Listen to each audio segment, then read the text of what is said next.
The morning sun on planet Kepler 442c was different from Earth's sun. It was bigger and redder, casting strange shadows across the crash site where the colony ship, New Seoul, lay broken like a giant metal bird with torn wings. Hyun-woo Kim stood at the edge of the wreckage, looking out at the alien landscape that had become his prison. 3 weeks had passed since the crash. 3 weeks of hope turning into fear, and fear turning into desperation. The ship's food machines were dead, smashed beyond repair when they hit the planet's surface. The hunting teams came back empty-handed every day. The strange animals on this world were too fast, too smart, or too dangerous to catch. Hyun-woo touched the protein bar in his pocket. It was his last one. The only food he had eaten in 2 days was some bitter roots that made his stomach hurt. But the protein bar was different. It was real food with real nutrients that could keep him alive for another day or two. Maybe I should eat half now and save half for later, he thought as he walked away from the camp. But he knew that was foolish. Half a protein bar would not help him much. He needed to find real food, or he would die within the week. The other colonists were in the same situation. Captain So-min Park had put everyone on strict rations, but the rations were almost gone. The children cried from hunger at night. The adults pretended to be strong, but Hyun-woo could see the fear in their eyes. As an agricultural engineer, Hyun-woo felt responsible. Before the crash, his job was to help set up farms on their new world. Now his job was to keep 3,000 people from starving to death. So far he was failing. He walked deeper into the alien forest, looking for anything edible. The trees here were tall and thin, with leaves that changed color when the wind touched them. Some had fruits that looked safe, but Dr. Tae-ho Lee had warned everyone that alien fruits could be poisonous. 3 colonists had already gotten sick from eating the wrong things. The ground under his feet was soft and spongy, covered with a moss-like plant that glowed faintly in the shadows. Strange sounds came from the deeper parts of the forest. Clicks and chirps and howls that reminded him that this world belonged to creatures he did not understand. Hyun-woo had been walking for an hour when he heard it. A low, painful sound that seemed to come from everywhere at once. It was not the sound of a predator hunting or a bird calling. It was the sound of something suffering. He followed the sound through the trees, being careful not to make noise. Captain So-min had made strict rules about contact with the local wildlife. "We don't know what's dangerous," she had said. "Stay away from all native animals until we understand them better." But the sound was so sad, so full of pain, that Hyun-woo could not ignore it. He pushed through a wall of hanging vines and stopped. Suddenly, in a small clearing ahead of him lay the biggest creature he had ever seen. It was the size of a large bear, but it had 6 legs and fur that looked like it was made of tiny crystals.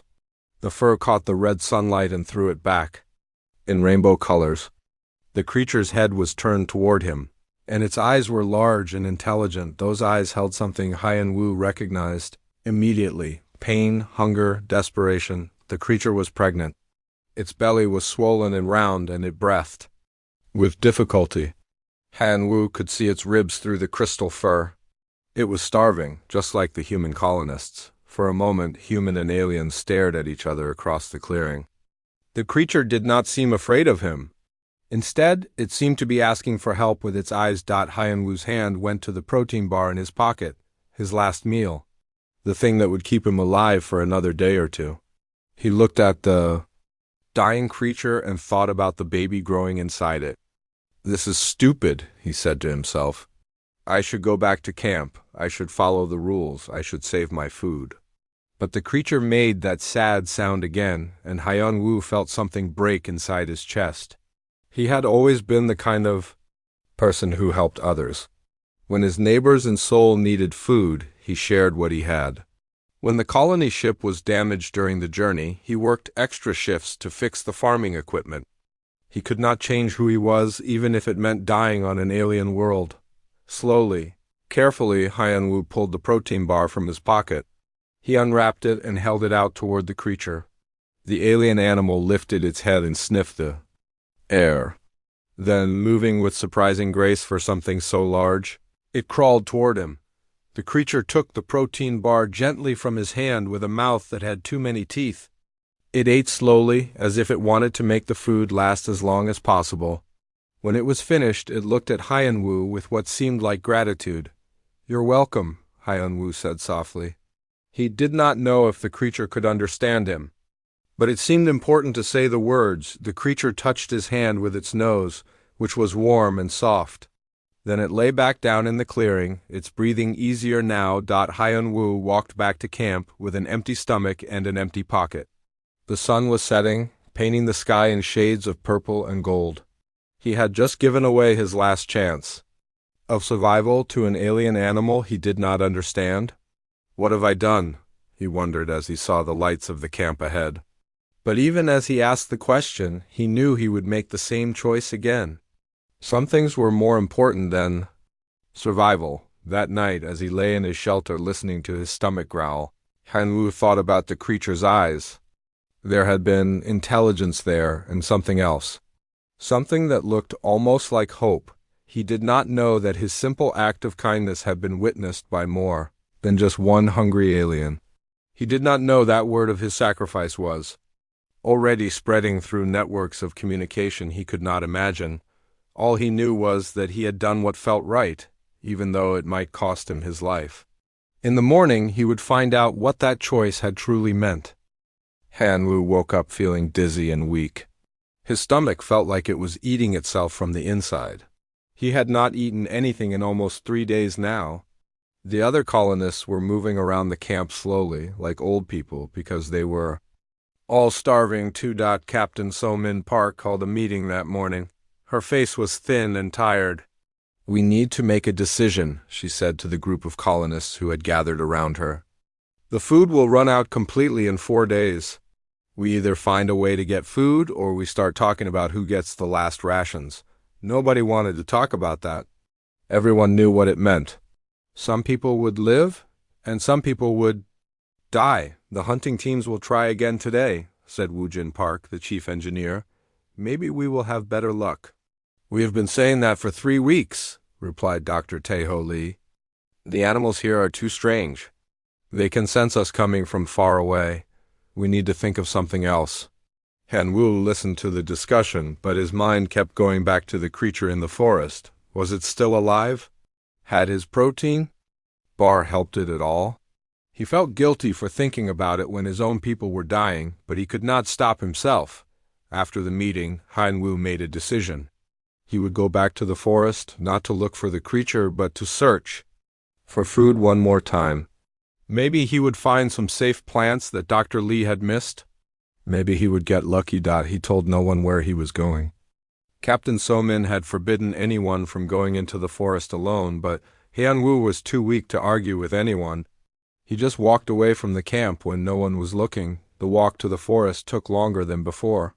His legs felt like they were made of water. He had to stop and rest 3 times. Each time he thought about turning back, but something kept pushing him forward. When he reached the clearing where he had found the creature yesterday, he stopped and stared. The alien animal was still there, but everything had changed. 3 small creatures were nursing from their mother. They were about the size of cats, but they had the same 6 legs and crystal fur as the adult. Their fur was lighter in color, almost white, and it sparkled in the sunlight like diamonds. The mother creature looked up when Hyun-woo entered the clearing. She was still thin, but her eyes were bright and alert. She had survived the night, and she had given birth to healthy babies. "You did it," Hyun-woo whispered. "You made it." The mother creature stood up carefully, leaving her babies in a safe spot. She walked toward Hyun-woo without fear. When she reached him, she pressed her nose against his hand again, just like she had done yesterday. Then she did something that made Hyun-woo's heart stop. She walked to the edge of the clearing and looked back at him. She was waiting for him to follow. "I don't understand," Hyun-woo said. But the creature kept looking at him, and finally he decided to trust her. The mother creature, whom Hyun-woo had started thinking of as Nuri, led him through the forest. She moved slowly so he could keep up with her. Sometimes she stopped and waited when he fell behind. They walked for about 20 minutes before Nuri stopped at the top of a small hill. She looked down into the valley below and made a soft sound, almost like a purr. Hyun-woo looked down and could not believe what he saw. The valley was filled with trees unlike any he had seen before. These trees were tall and straight, with branches that curved upward like arms reaching for the sky. But it was not the trees that made him stare. It was what hung from the branches. Fruit.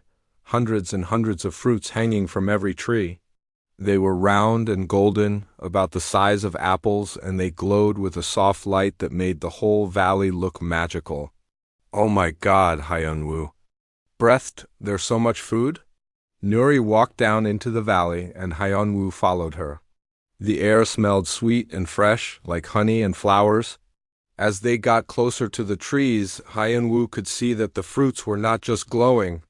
They were pulsing gently, like they had heartbeats. Nuri stopped under one of the trees and stood up on her back legs. She picked a fruit with her mouth and dropped it at Hyun-woo's feet. Then she ate one herself, chewing it slowly and making happy sounds. Hyun-woo picked up the fruit she had given him. It was warm to the touch and felt soft like a peach. He looked at Nuri, who was still eating. If the fruit was safe for her, maybe it was safe for him too. He took a small bite. The taste was incredible. It was sweet like honey, but also fresh, like spring water. It was the most delicious thing he had ever eaten. More importantly, he could feel energy flowing into his body immediately. The weakness in his legs disappeared. The dizziness in his head went away. This is impossible, he said, but he took another bite and then another. Within minutes, he felt stronger than he had in days. Nuri led him deeper into the valley, showing him tree after tree loaded with the golden fruit. There were thousands of them, enough to feed the entire colony for months, but that was not all. As they walked, Hyun-woo noticed something else. Some of the colonists who had been injured in the crash were still suffering from broken bones and deep cuts that would not heal.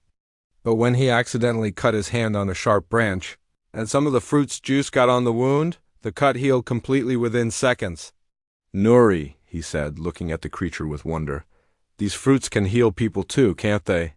Nuri made that purring sound again and rubbed against his leg. Somehow, Hyun-woo knew she understood him. They spent another hour in the valley. Nuri showed him which fruits were the ripest and how to pick them without hurting the trees. She also showed him a clear stream that ran through the valley, filled with clean water. When it was time to go back, Hyun-woo filled his pockets with as many fruits as he could carry. Nuri walked with him to the edge of the valley and then stopped. She looked at him with those intelligent eyes, and Hyun-woo felt like she was trying to tell him something important. Thank you, he said. Thank you for saving my people. Nuri touched his hand with her nose one more time, then turned and walked back to her babies. Hyun-woo ran back to the camp as fast as he could. His pockets were heavy with fruit, and his heart was full of hope. He had left the camp that morning expecting to die. Now he was returning with enough food to save everyone. But when he reached the camp and started pulling fruits from his pockets, he saw the suspicious looks on people's faces. Captain So-min stepped forward, her expression serious. Hyun-woo, where did you get these? She asked. There's a valley full of fruit trees, he said excitedly. Enough food for everyone. And the fruit has healing properties too. Dr. Tae-ho Lee took one of the fruits and examined it carefully. This could be a trap, he said. Alien fruits could be poisonous. They might seem safe at first, but kill you later. I've been eating them for an hour, Hyun-woo said. I feel better than I have in weeks. That doesn't prove anything, Dr. Lee replied. Some poisons take time to work. And how do we know this isn't some kind of alien trick? Hyun-woo felt frustration building in his chest. He had found the solution to all their problems, but his own people did not trust him. He understood their fear, but people were dying. They had to take some risks? I know it seems impossible, he said. But I'm telling you, these fruits are safe. And there's something else. The creature that led me to them, she's intelligent. She saved us on purpose. Captain So-min looked at him with concern. Hyun-woo, you look exhausted. Maybe you should rest before we make any decisions. I'm not crazy, Hyun-woo said. know how this sounds, but you have to trust me. The alien creature, I call her Nuri, she gave birth to 3 babies last night. She's grateful because I helped her yesterday. She wants to help us in return." The other colonists looked at each other with worry. Hian Wo could see that they thought he was losing his mind from hunger, but then little Yunbai, the youngest colonist, stepped forward. She was only 7 years old, but she was brave. "I'm hungry," she said simply. "Can I try one?" Her mother, Ji-hai Choi, started to say no, but then stopped. Her daughter was so thin that her clothes hung loose on her small body. They were all going to die anyway if they did not find food soon. "Let Dr. Lee test it first," Captain So-min said finally. "If it's safe, we'll consider it." Hyun-woo nodded, feeling relieved. It was a start.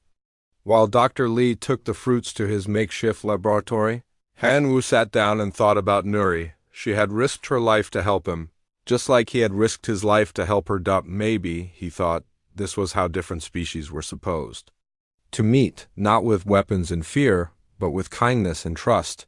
He did not know that his simple act of sharing food had started something much bigger than he could imagine. He did not know that Nuri had already told other creatures about the strange alien who had saved her life. All he knew was that tomorrow would bring new challenges and new opportunities to prove that humans and aliens could work together. The real test was just beginning. Dr. Taeho Lee worked through the night testing the golden fruits. He used every piece of equipment that had survived the crash. The other colonists waited nervously outside his makeshift laboratory, which was really just a damaged storage room with some basic science tools. Hyun-woo could not sleep. He kept thinking about Nuri and her babies. Were they safe? Would she trust him enough to show him more secrets of this strange world? He also worried about his own people. What if Dr. Lee found something dangerous in the fruits? What if he was wrong about everything? When morning came, Dr. Lee called everyone together. His eyes were red from staying awake all night, but he looked excited. "The fruits are not only safe," he announced. "They are incredible. The chemical compounds inside them can heal wounds, fight infections, and give us more energy than any food from Earth. I have never seen anything like this." The colonists cheered. For the first time in weeks, they had hope. "But that's not all," Dr. Lee continued. "I found traces of rare minerals in the fruit juice. These minerals are exactly what we need to fix our ship's engines. Somehow, these fruits contain everything we need to survive and get home." Captain So-min stepped forward. "How is that possible?"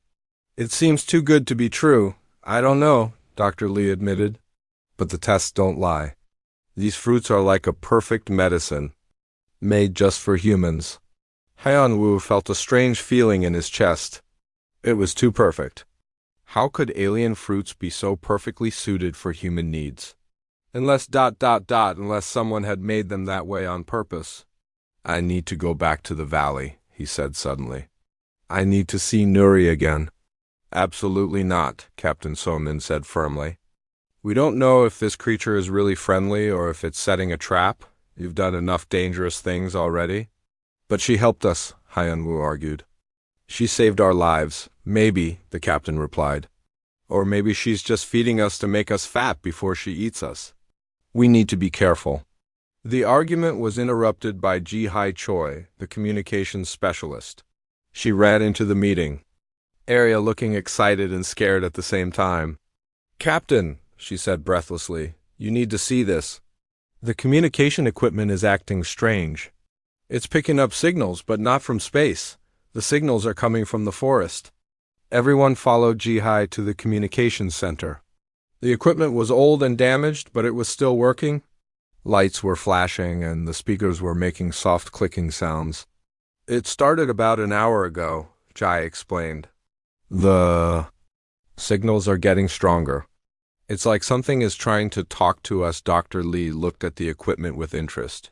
"Could it be other survivors from the crash?" "No," Ji-hai said. "The signals are too organized. They repeat in patterns like a language, and they're coming from all around us, not just one location." Hyun-woo felt his heart start beating faster. "The crystals," he said suddenly.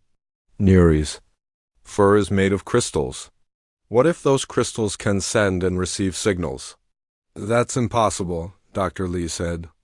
But he did not sound sure. Is it? Hyun-woo asked. We already know the fruits are impossible. What if the creatures on this planet are more advanced than we thought? Ji-hai adjusted the equipment, trying to make the signals clearer. If this is really communication, then these creatures have been trying to talk to us since we arrived. We just didn't know how to listen. Captain So-min looked worried. This changes everything. If these creatures are intelligent, then we might be invaders. On their planet, they might see us as a threat. Or they might want to help us, Hyun-woo said. Nuri helped me. She led me to the fruits. Maybe they've been trying to help us all along. The clicking sounds from the speakers suddenly changed. They became more urgent, more organized. Ji-hai worked frantically with the controls. It's getting stronger, she said. Whatever is sending these signals, it's getting closer. Through the windows of the communications center, they could see the forest moving. But it was not the wind making the trees sway. Something large was walking through the woods, coming toward their camp. Everyone stay calm, Captain So-min ordered. Get the weapons ready, but don't use them unless I give the command.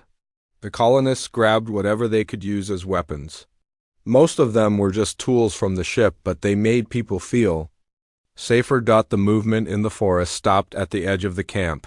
The clicking sounds from the speakers stopped too. Everything was quiet. Then Nuri stepped out of the trees. She was not alone. Behind her came another creature like her, but bigger. This one had darker crystal fur and longer legs. Hyun-woo guessed it was a male, probably Nuri's mate. The male creature carried something in his mouth. When he got closer, Hyun-woo could see that it was a piece of metal.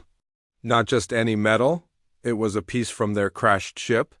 They brought us something, Hyun-woo said quietly. Nuri walked slowly toward the humans. Her mate followed, still carrying the metal piece. When they were about 10 feet away, they stopped and waited. What do they want? Someone whispered. Hyun-woo stepped forward. They want to talk. They've been trying to talk to us all along. He walked toward Nuri, ignoring the worried voices behind him. When he reached her, she pressed her nose against his hand like she had done before. Then she made a soft sound, almost like a purr. Her mate dropped the metal piece at Hyun-woo's feet. When Hyun-woo picked it up, he gasped. It was not just any piece of metal. It was a rare alloy that was only found in the ship's engine core. But this piece was pure, refined, and shaped into a perfect cylinder. They didn't just find this, he said loudly enough for the others to hear. They made it. They know how to purify metals. Dr. Lee stepped forward carefully. May I see it? Hyun-woo handed him the metal piece.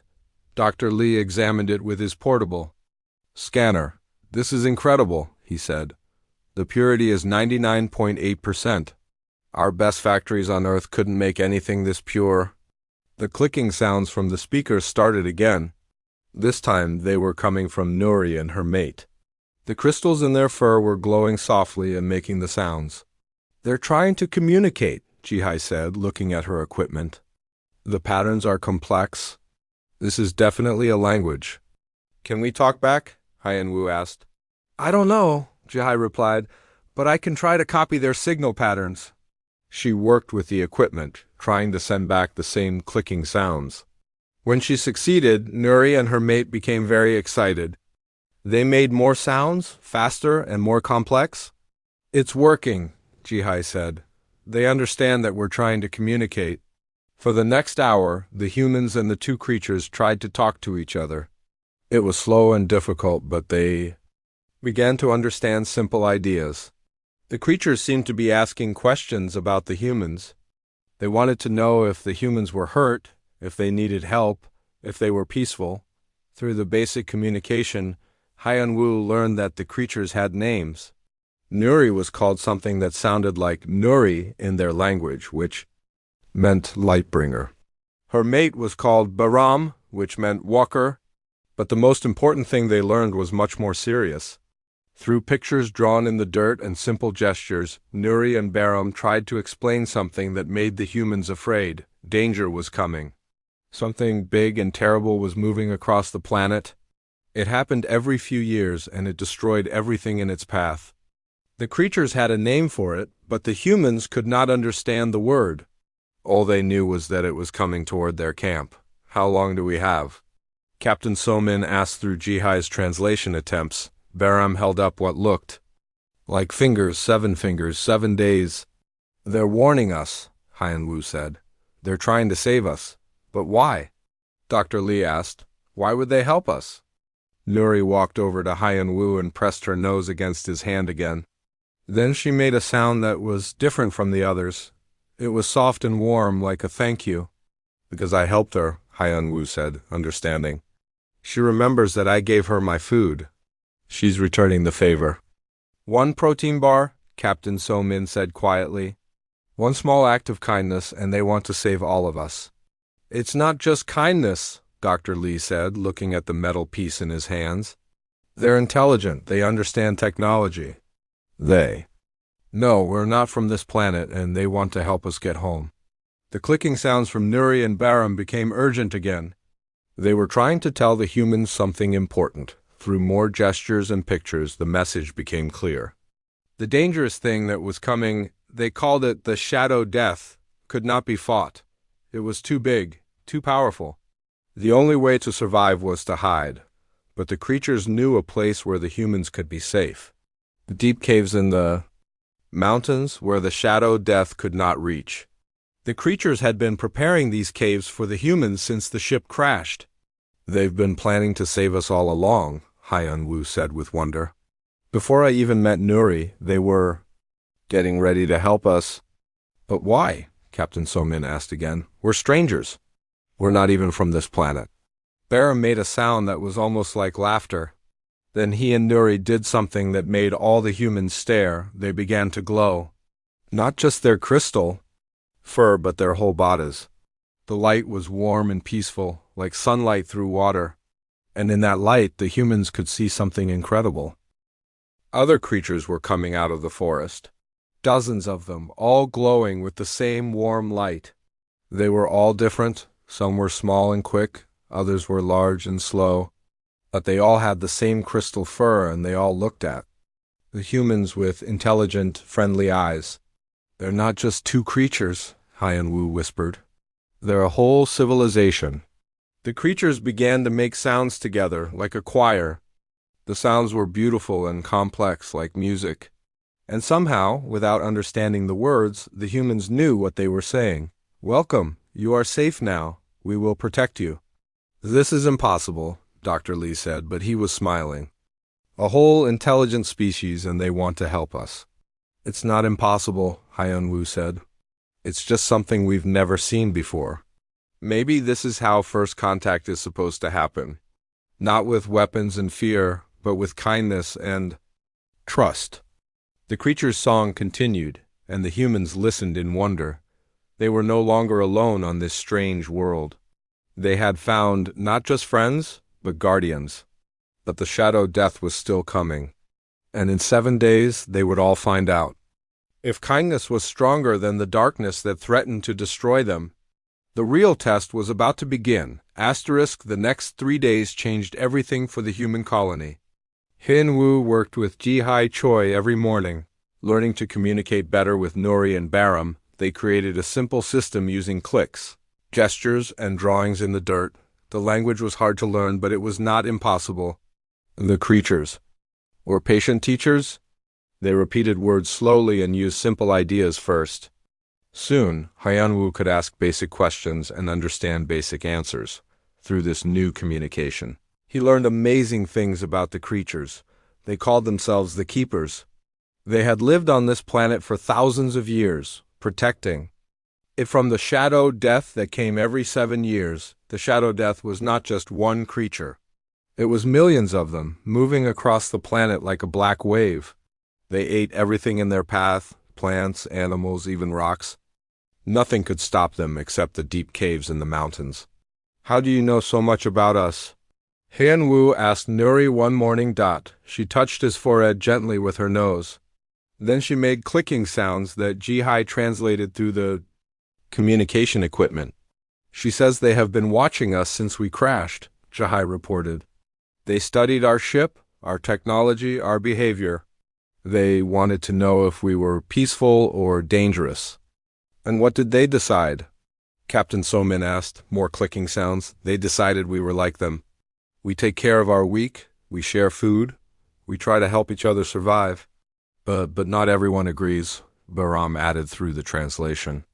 System. Some keepers think humans are too different. Too dangerous, this worried Captain Somin. What kind of danger do they think we are? They think you might bring the shadow death faster, Nuri explained. Your ship made loud noises when it crashed. It might have called them. Dr. Taeho Lee looked concerned. Is that possible? Could our crash have attracted these creatures? We don't know, Bahram admitted. But some keepers want to let you face the shadow death alone. They think it would be safer for everyone. And what do you think? Heonwoo asked. Nuri looked at him with her intelligent eyes. I think you saved my life when you could have saved your own. I think your people are worth protecting. That afternoon, more keepers came to the camp. They were different from Nuri and Bahram. Some were smaller, some were bigger, and their crystal fur was different colors. But they all had the same intelligent look in their eyes. The leader of this group was an old female keeper with silver crystal fur. Through the translation system, she introduced herself as Elder Hana. She spoke slowly and carefully, like someone who had lived a long time and seen many things. I have come to meet the Sky People, she said, to decide if they deserve our help. We are grateful for any help you can give us, Captain Somin replied through Jihai's translation. But we don't want to put your people in danger. Elder Hana studied the humans for a long time. Danger is coming whether we help you or not. The question is, will you help us fight it, or will you only think about yourselves? How can we help you? Hyeon-woo asked. We don't know anything about this world or these shadow creatures. You know things we don't know, Elder Hana replied. You have tools we have never seen. You think in ways we have never thought. Maybe together we can find a better way to survive? But not all the humans agreed with this plan. Woo Jin Park, the engineer, stepped forward. With respect, Captain, I don't think we should trust these creatures. We don't know their real intentions. What do you mean? Captain So-min asked. Think about it, Woo Jin said. They've been watching us for weeks without making contact. They only showed up after we found their food source. Maybe they're just protecting their territory. They gave us the food, Hyeon-woo pointed out. Nori led me to the valley. Maybe that was part of their plan, Woo Jin argued. Maybe they want us to be dependent on them.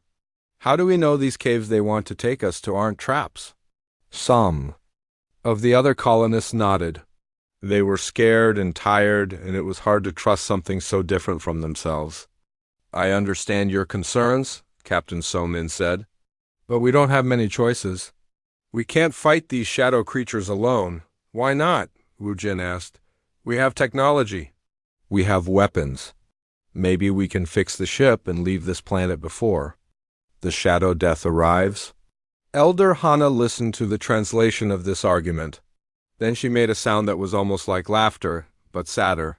Show them, she said to Bahram. Bahram walked to the edge of the camp and made a series of clicking sounds. Within minutes, the ground began to shake. The humans looked around nervously. From the forest came a sound like thunder. Trees began to fall in the distance. The sound got closer and closer, until the humans could see what was making it. A single shadow creature emerged from the trees. It was the size of a large truck with black skin that seemed to absorb light. It had too many legs, too many teeth, and eyes that glowed red in the darkness. It moved fast, destroying everything in its path. The humans reached for their weapons, but Elder Hana made a sharp clicking sound. Wait, she said. Watch. The shadow creature stopped at the edge of the camp. It seemed to be looking at the humans, but it did not attack. Instead, it made a low sound, like a growl mixed with a scream. Then it turned and ran back into the forest, leaving a trail of destruction behind it. That was just one, Elder Hana said. In 4 days there will be millions. Your weapons cannot stop them. Your ship cannot outrun them. Only the deep caves can protect you. Woo Jin looked pale. But But there must be something we can do to fight them. There is, Elder Hana said. But it requires trust. It requires humans and keepers to work together. What kind of work? Dr. Lee asked. Your people understand machines. Our people understand this world. Together we might be able to create something that can drive the shadow death away permanently. You mean we wouldn't have to hide anymore? Haiyan-Wu asked. It has never been tried before, Elder Hana admitted. But your arrival has changed many things. Maybe it has changed this too. The discussion continued for hours. Some humans wanted to try working with the keepers. Others wanted to take their chances alone. The argument grew heated, with people taking sides. Finally, little Yunbai spoke up. She was only 7 years old, but her voice was clear and strong. I want to trust them, she said. They haven't hurt us. They gave us food. They warned us about the danger. Why would they do that if they wanted to hurt us? Her mother, nodded. Children sometimes see things more clearly than adults. Maybe we should listen to her. It's not that simple, Wu Jin said. We have to think about everyone's safety. I am thinking about everyone's safety, Yunbai replied. That's why I want to trust them. They want to keep us safe. Elder Hana looked at the little girl with interest. This young one has wisdom. In our culture we say that children speak the truth because they have not yet learned to lie to themselves. What do you think, Haiyan-Wu? Captain So-min asked. You know these creatures better than anyone? Haiyan-Wu thought about his first meeting with Nuri. She had been dying, and he had saved her life. Now she was trying to save his. It seemed simple. When he thought about it that way, I think we should trust them, he said. Not because we have to, but because they've earned it. They could have let us starve. They could have let us face the shadow death alone. Instead, they're offering to help us. And what if it's a trap? Wu Jin asked. Then we'll face it together, Haiyan-Wu replied. Humans and keepers. That's better than facing it alone. Captain So-min looked around at her people. She could see the fear in their eyes, but also hope. All right, she said finally. We'll work with the keepers. But we'll be careful. We'll watch for any signs of danger. Elder. Hannah made a sound of approval. Wisdom and caution, good qualities for survival. That evening, the humans and keepers held their first joint meeting. They sat in a circle around a fire, with the translation equipment in the center. It was strange to see humans and aliens working together, but it also felt right. First, we need to move everyone to the caves, Elder Hannah said.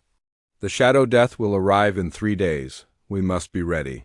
How many people can the caves hold? Captain So-min asked. All of your people, and many of ours, Barum replied. The caves are large and deep. They have been prepared for this day. What about supplies? Dr. Lee asked. Food, water, medical equipment? All provided, Nori said. We have been preparing for many seasons. And what about this plan to fight the shadow death? Haiyan-Wu asked. What exactly are you thinking? Elder Hannah's crystal fur dimmed slightly. That is ... more complicated. It will require great trust from both our peoples. And great sacrifice. What kind of sacrifice? Captain So-min asked. Some of us may not survive the attempt, Elder Hana said honestly. But if we succeed, no one will have to hide from the shadow death ever again. The fire crackled in the silence that followed. Both humans and keepers were thinking about what she had said. Finally, Yunbai spoke up again. Will you tell us more about the plan tomorrow? Elder Hannah looked at the little girl with something like affection. Yes, young one. Tomorrow we will share all our secrets. Tonight we prepare for the journey to the caves. As the meeting ended, Haiyan-Wu walked over to Nuri. She was lying next to the fire, her 3 cubs sleeping against her warm fur. Thank you, he said quietly, for everything. Nuri looked at him with her intelligent eyes. Thank you for showing us that strangers can be friends. It is a lesson we will remember. I hope we both survive to remember it for a long time, Haiyan-Wu said. We will, Nuri replied with confidence. Together we are stronger than apart. The next day the real work would begin. Moving 3,000 humans and hundreds of keepers to the mountain caves would be the biggest challenge yet. But Haiyan Wu felt hopeful for the first time since the crash. His simple act of kindness had grown into something bigger than he had ever imagined. It had become an alliance between two worlds, two species, two ways of thinking. Now they would find out if that alliance was strong enough to survive the coming darkness. The journey to the caves took 2 full days. 3,000 humans and hundreds of keepers moved together through the alien forest like a strange parade. The humans carried whatever they could save from the crashed ship. The keepers carried their young and their most precious belongings. Haiyan Wu walked next to Nuri, who had her 3 cubs riding on her back. The little ones were growing fast and were already as big as house cats. They played with each other as their mother walked, sometimes tumbling off her back and having to run to catch up. "Are you worried about the plan?" Haiyan Wu asked Nuri through the portable translation device that Jihai had built. "All great changes require great risks," Nuri replied. "But I believe in the wisdom of Elder Hana, and I believe in the courage of your people." Behind them, Captain So-min was talking with Elder Hana about the details of what they were planning to do. The plan was dangerous and had never been tried before. They would use human technology combined with keeper knowledge to create a barrier that could stop the shadow death permanently. "The shadow creatures are attracted to certain vibrations," Elder Hana explained as they walked. "Vibrations that come from life, from movement, from fear. If we can create the opposite vibrations, we might be able to drive them away, like a sound barrier?" Dr. Lee asked. He was walking nearby, listening to the conversation. "More than sound," Elder Hana said. "The crystals in our fur can create vibrations that affect the mind. Combined with your electronic devices, we might be able to create a field that the shadow creatures cannot cross." "But it will require perfect coordination," Captain So-min said. "Humans and keepers working together at exactly the right moment. And it will require a sacrifice," Elder Hana added quietly. "Someone will have to stay outside the barrier to activate it. They will face the shadow death alone." The group fell silent when they heard this. Everyone knew what it meant. Whoever activated the barrier would probably die. "I'll do it," Haiyan Wu said immediately. "This all started because I helped Nuri. I should be the one to finish it." "No," Nuri said firmly. "You have done enough. This is a job for the keepers. We know this world better than you do." "We'll decide later," Captain So-min said. "Right now, we need to focus on getting everyone to safety." The caves were bigger than Haiyan Wu had expected. They went deep into the mountain, with passages that connected to other caves. The walls were covered with the same crystal material as the keeper's fur, which made them glow softly and provided light. "How long have you been preparing this place?" Dr. Lee asked Elder Hana. "Since your ship first appeared in our sky," she replied. "We knew you would need shelter. We have been making these caves ready for you." The caves had everything they needed. Fresh water flowed from underground streams. The keepers had stored enough food to last for weeks. There were separate areas for sleeping, for eating, and for working, but the most impressive thing was the main chamber where the humans and keepers would work together to create the barrier device. The walls were covered with complex patterns made from crystals. Electronic equipment from the human ship had been carefully integrated with the crystal patterns. "It's beautiful," Jai said, looking around the chamber. "It's like art and science combined.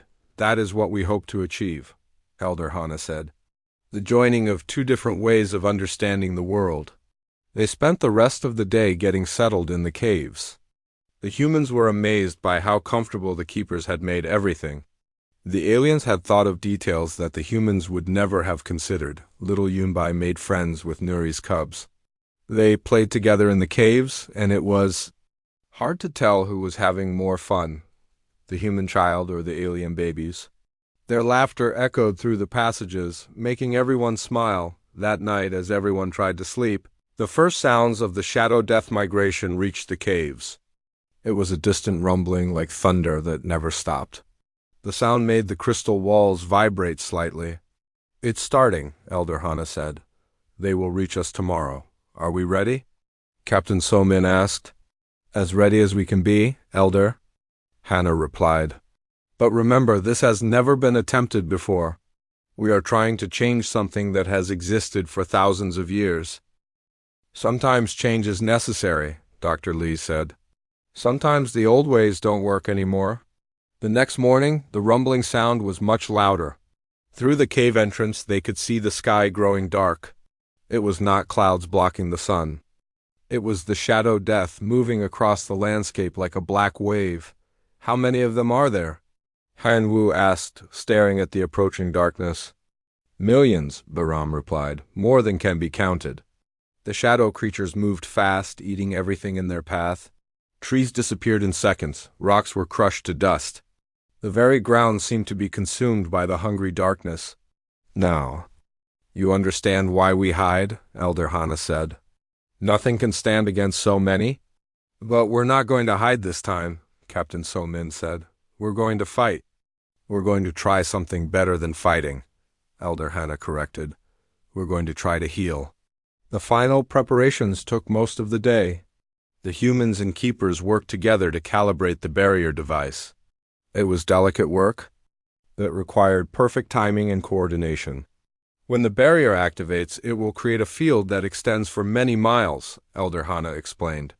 The shadow creatures will not be able to cross it, but maintaining the field will require constant energy from both our peoples. How long do we have to maintain it? Jihai asked. Until the migration passes, Elder Hana said. 3 days and 3 nights. And someone has to stay outside to activate it, Dr. Lee said. Yes, Elder Hana confirmed. And that person will face the shadow death alone. The argument about who would make the sacrifice started again. Everyone wanted to volunteer, but Elder Hana had made her decision. I will do it, she said. I am old, and I have lived a full life. More importantly, I understand both the crystal technology and the human electronics. I am the only one who can make sure the barrier works properly. I won't let you sacrifice yourself for us, Hyun Woo said. You've done enough already. This is not a sacrifice, Elder Hana said gently. This is a gift. A gift to both our peoples so that neither will have to hide from the shadow death ever again. The conversation was interrupted by a sound that made everyone freeze. The shadow creatures had arrived at the entrance to the caves. They were testing the barriers, looking for a way inside. It's time, Elder Hana said. Everyone to your positions. The humans and keepers took their places around the barrier device. The crystals in the walls began to glow brighter. The electronic equipment hummed with power. Elder Hana walked toward the cave entrance. Remember, she said, this is not an ending, this is a beginning. The beginning of a new way of life for both our peoples. Wait, Yunbai called out. She ran to Elder Hana and hugged her leg. Thank you for taking care of us. Elder Hana bent down and touched the little girl's face gently. Thank you for teaching us that courage comes in all sizes. As Elder Hana stepped outside the cave, the shadow creatures surrounded her. They were even more terrifying up close, massive, hungry, and completely without mercy, but Elder Hana was not afraid. She began to sing, her voice mixing with the vibrations from her crystal fur. The sound was beautiful and sad and hopeful. All at once, inside the cave, the humans and keepers joined their voices with hers. The barrier device began to glow with intense light. The crystals in the walls resonated with power. The shadow creatures attacked Elder Hana, but as they touched her, something incredible happened. The barrier field exploded outward, creating a wall of light that the creatures could not cross. Elder Hana's sacrifice had worked. The barrier was active. For 3 days and 3 nights, the humans and keepers worked together to maintain the field. They took turns singing, operating the equipment, and feeding power into the crystals. It was exhausting work, but no one complained. Outside the barrier, the shadow creatures raged and screamed. They threw themselves against the light wall, but they could not break through. Gradually, they began to move around the barrier, continuing their migration in a different direction. On the 4th day, the shadow death was gone. The barrier field flickered and died, its job complete. The humans and keepers emerged from the caves into a world that had been changed forever. The shadow creatures were gone, but more importantly, they would never return to this area again. The barrier had created a permanent safe zone. We did. It, Captain Somin said, hardly believing it was true. We actually did it. Elder Hannah did it, Nuri said sadly. She gave her life so we could all live freely. No, Hyan-Wu said, thinking about everything that had happened. We all did it, humans and keepers together. Elder Hannah showed us the way, but we all walked the path. As they stood in the sunlight looking at their new world, Hyan-Wu realized that something fundamental had changed. The humans were no longer just survivors trying to get home. They were part of something bigger now. What happens now? Dr. Lee asked. Now we build, Nuri said. We build a new kind of life, together. The real adventure was just beginning. 6 months after the Shadow Death migration. The world had changed in ways that no one could have imagined. Where the crashed ship New Seoul had once been, now stood a city unlike anything that had ever existed before. The buildings were made from a combination of human metal and keeper crystals. They glowed softly at night, providing light without electricity. The streets were wide and curved, designed for both human feet and keeper paws. Gardens grew everywhere, filled with both earth plants and alien fruits. Hyan-Wu walked through the city center watching children play in the crystal gardens. Human children and keeper cubs played together, their laughter mixing in the warm air. It was hard to remember a time when the two species had not known each other. The harvest reports are ready, Ji-hai said, joining him on his morning walk. She carried a tablet that showed information from both human computers and keeper crystal networks. How do they look? Hyan-Wu asked. Better than expected, Ji-hai replied. The combination of human farming techniques and keeper knowledge of the soil has produced crops that are more nutritious than anything we had on Earth. And the medical reports? Even better. The healing properties of the alien fruits have eliminated most diseases. Dr. Lee says that humans living here might live twice as long as they would on Earth. Hyan-Wu smiled. Elder Hannah would be proud. She would be, Ji-hai agreed. The memorial crystal we built for her has become the heart of the city. People go there to remember her sacrifice and to celebrate the friendship between our peoples. They walked past the memorial, a tall crystal spire that sang softly in the wind. Around its base, flowers from both worlds grew together in harmony. Any news from the ship repair teams? Hyan-Wu asked. That's the interesting part, Ji-hai said. The New Seoul is completely repaired. We could leave any time we wanted to. But when Captain Somin asked for volunteers to go back to Earth, only 50. People raised their hands. Only 50 out of 3,000? Most people want to stay. They say this is home now. Hyan-Wu was not surprised. Life on this world was better than life on Earth had been. The air was cleaner, the food was healthier, and there was no war or poverty. Most importantly, the partnership with the Keepers had created opportunities that did not exist anywhere else. What about the message to Earth? He asked. Captain Somin sent it yesterday. She told them about our new civilization and invited them to send more settlers. But she also warned them that anyone who comes here must be willing to live in peace with the Keepers. Do you think they'll accept that? I hope so, Ji-hai said. This place has shown us what's possible when different peoples work together instead of fighting each other. They walked to the edge of the city where the new research centers were being built. Human scientists and keeper knowledge keepers worked side by side, exploring the mysteries of the planet and the universe. Dr. Lee was in one of the centers, working with a young keeper named Sora. They were studying the crystal technology that had made the barrier possible. Any new discoveries? Hyan-Wu asked. Many, Dr. Lee said excitedly. We've learned that the keeper crystals can do more than just create barriers. They can store information, generate power, and even help with space travel. Space travel? Ji-hai asked. The keepers have been to other worlds, Sora explained through the translation device. Long ago, before the Shadow Death trapped them here. With human technology and keeper knowledge, we might be able to travel to the stars again. Not to leave this world, Dr. Lee added quickly, but to explore other worlds. To spread this model of cooperation to other planets. You mean we could become explorers instead of just survivors? Haiyan-Wu asked. Exactly. Imagine ships crewed by both humans and keepers working together to discover new worlds and new forms of life. The idea was exciting, but Haiyan-Wu had learned to think carefully about big changes. What do the other keepers think about this? They are interested, Sora said. But they want to make sure this world is safe first. They will not abandon their home until they are certain it will be protected. That's wise, Jihai said. We should focus on building a strong foundation here before we think about expanding. As they talked, Nuri appeared with her 3 cubs, who were now almost as large as their mother. They had grown into beautiful young keepers, their crystal, for shimmering with health and happiness. Haiyan-Wu, Nuri said, I have something to show you.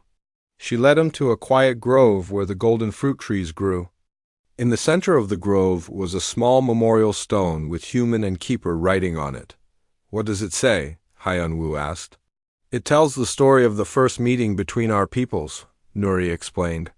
How a human gave his last meal to a dying keeper and how that act of kindness changed both our worlds. You didn't have to do this, Haiyan-Wu said, feeling embarrassed. Yes, we did, Nuri replied. It is important for future generations to remember how peace began. Not with weapons or treaties, but with one person choosing to help another. I didn't do anything special, Haiyan-Wu said. I just did what felt right. That is what made it special, Nuri said. In a moment when you could have chosen to think only of yourself, you chose to think of another.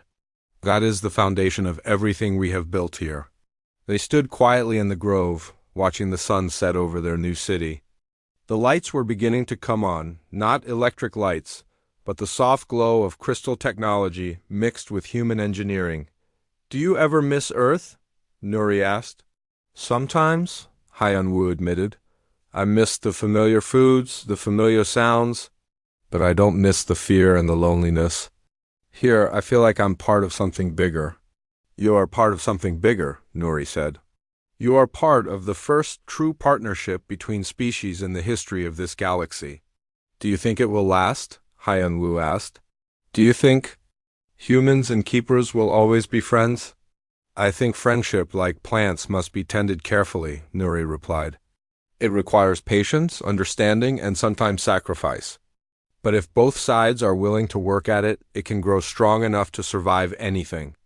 As they walked back to the city, they passed groups of humans and keepers working together on various projects.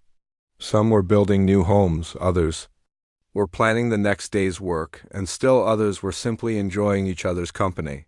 What about your cubs? Haiyan-Wu asked. What do they think about all this? They don't know a world without humans, Nuri said. To them, this is normal.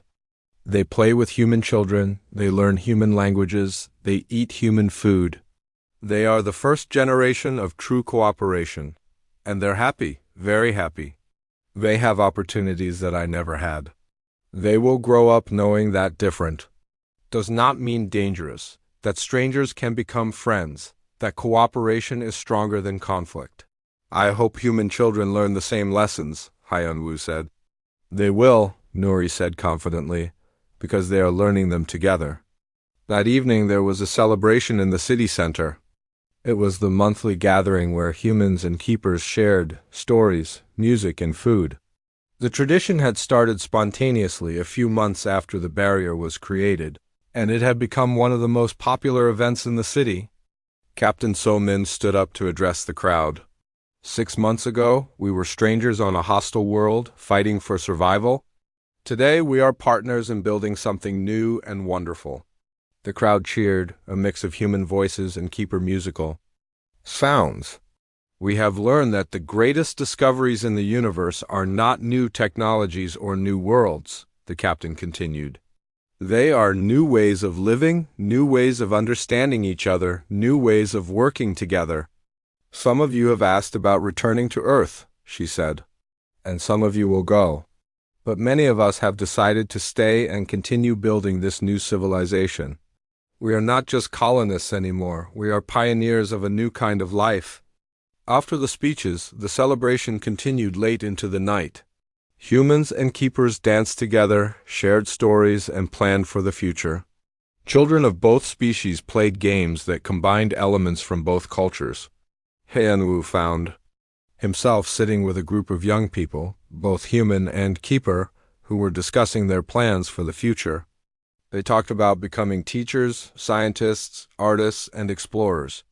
But most importantly, they talked about continuing the work of building bridges between different forms of life. "What about you, Heian-Wu?" asked Minsu, a young human, who had been a child when the ship crashed. "What are your plans?" "I want to help train the next generation of ambassadors," Heian-Wu said. "People who can work with any form of life they might meet, whether it's from this world or from worlds we haven't discovered yet." "You mean prepare for contact with other alien species?" asked Sel, one of Nuri's cubs. "Exactly. We've learned that cooperation is possible, but it requires understanding, patience, and respect.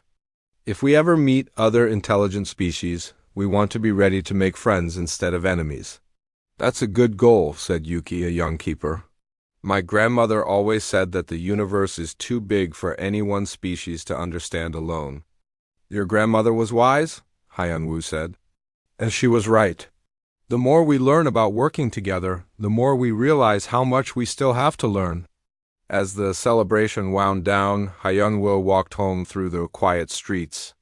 The city was peaceful, with the soft glow of crystal lighting making everything look magical. He thought about the protein bar he had given to Nuri so many months ago. It had been a simple choice, made without thinking about consequences. But that choice had led to the most important discovery in human history, the discovery that cooperation was possible between completely different forms of life. At his apartment, Heian-Wu sat down to write in his journal. He had been keeping a record of everything that had happened, hoping that future generations would be able to learn from their experiences. "Today marks 6 months since the shadow death migration," he wrote. "Our city is thriving, our people are healthy, and our friendship with the keepers grows stronger every day. We have proven that peace is possible, that cooperation is stronger than conflict, and that kindness can change the world. But most importantly, we have learned that the future belongs to those who are willing to reach across the darkness and offer their hand to a stranger. Whether that stranger is from another country, another planet, or another form of life entirely. The universe is vast and full of mysteries. But the greatest mystery has already been solved. We have learned that intelligence, kindness, and the desire to help others are not unique to humans. They are qualities that can be found wherever life exists. Tomorrow, we will continue building our new world. We will continue learning from each other. And we will continue proving that the future is bright for all forms of life that choose cooperation over conflict." He closed the journal and looked out his window at the city lights. Somewhere out there, Nuri was probably settling her cubs down for the night. Somewhere else, human children were dreaming of adventures with their keeper friends. 6 months ago, Heian-Wu had been a desperate man facing starvation on an alien world. Tonight, he was a citizen of the galaxy's first truly integrated civilization. All because he had chosen to share his last meal with a stranger. The future was full of possibilities, and Heian-Wu could hardly wait to see what they would discover next.